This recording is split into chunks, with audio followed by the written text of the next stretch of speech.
I let my tape rock till my tape popped.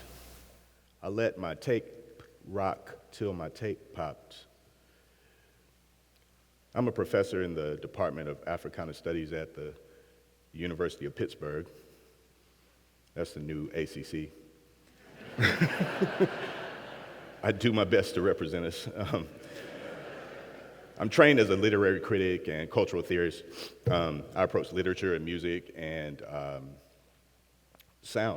film through a Black studies lens with a focus on hip hop. All the things that are happening to us culturally and institutionally in this country right now cause me to reflect on how I got to this place as a scholar and why I do what I do. I come from a family of educators. My mother is a high school teacher. My father is a middle school principal. My sister is a health educator. Half my parents' friends are teachers or administrators. Half my friends are teachers or administrators. We used to say he got it honest. So sort of in the blood. My work is motivated by love and memory and sometimes grief. To explain Black studies, I have to explain my daddy's component set. I let my tape rock till my tape pop. You know, a home audio system. A component set was a prized possession and a labor of love. At its foundation was a receiver, right? This is a machine in the middle that receives sound signals from all the other machines that are plugged into it. The centerpiece, traditionally, of a component set was a turntable, you know, the record player, which was used to play vinyl records and was made more or less useful depending on the quality of your record collection.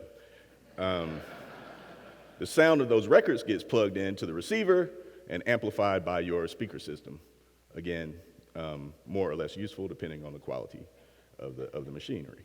A component set would grow sometimes, adding on at the rate of technological advancement.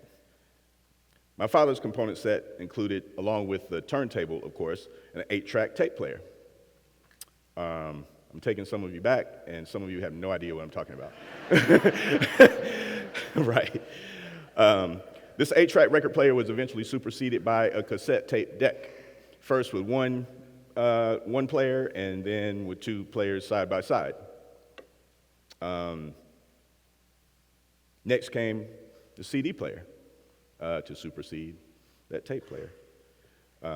Supposedly, I received my first CD player as a Christmas present from my parents.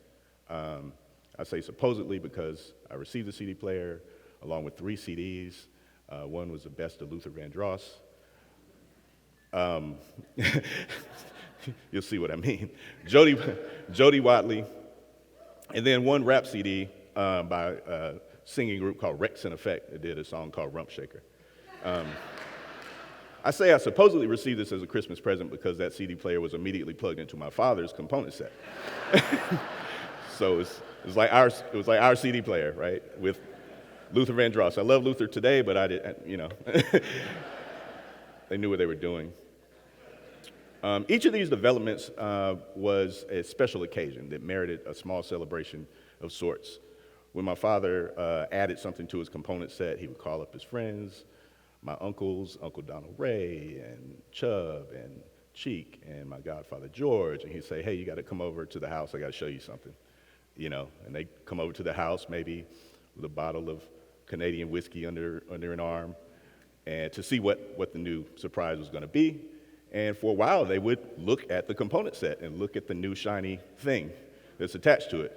Just look for a little while, stand back, and after looking for a while, they want to test it out, check out the sound. And I'm looking from the other room, peeking around the door, thinking my father and his friends were technological geniuses. So yeah, CDs were valuable at the time. One of the worst things that could happen to you was your CD collection being stolen or something like that. I don't think it's that crucial anymore. CD players were supplanted by MP3 players. And now MP3 players have been supplanted by streaming services, and all of it is corporatized. But the thing about a real component set is you don't toss the older pieces when you get a new machine, right? It just adds on, it just grows, right? So you have a CD player now, but you might prefer that vinyl record sound from time to time. Even though somebody's saying, when are you going to throw that old thing out? You don't. Each piece indicates an era of expression and genius and memory. I miss the cassette moment most, and I miss my big cousin Donnie and what he taught me.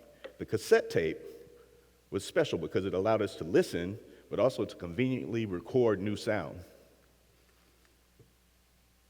While our daddies had whole component sets, Donnie and I each had a little boom box, a portable radio with one cassette player embedded in it. When us cousins got together, or rather when our parents got together, when we were supposed to be fast asleep, we get in the back room, and you know how you do it. You press pause, and then you press play and record at the same time. And you wait, and we listen to the late night radio shows. They used to, I'm speaking to a mixed crowd here, so let me explain. Sometimes late night radio shows would broadcast live from some location, the skating rink or the National Guard Armory or wherever the party was taking place. And we'd listen, imagining, we'd never been to these places, but we'd imagine what was going on. And it was easy because you could hear the audience in the background, cheering while the DJ spoke and played music. And then when the song that you were waiting for arrived, or a song you never heard but was very interesting, you would release the pause, right? Listen to the song, hoping not to get in trouble, and then you press pause again right at the end. And this is how we began to build a mixtape. Remember those. Little did we know, Donnie and I, that we were engaging in an archival practice. a research agenda. It always felt like we were smuggling something, right, as we collected these sounds. And then what do? You want to disseminate that sound, disseminate what you recorded. So what do? You take one boom box, juxtapose it chest to chest against the other boom box. You press play on one, press record and play on the other, and then you would go silent because this is a very special process that could not be interrupted by one of our mothers walking in and saying, "What are you boys doing awake?" Right? We might even leave the room and guard the door. There's something going on here. We're working on a project, right? And face to face, we would fill another black cassette with sound. I let my tape rock until my tape popped. Black studies as an academic field springs from a tradition of student protest coupled with community demand for departments and courses honoring black life and culture. These studies sometimes include approaches to actual sound, like music, as in my work, but they always include approaches to sounding moments of cultural expression that we all make and have. This sound and sounding is always met with resistance, though, especially today.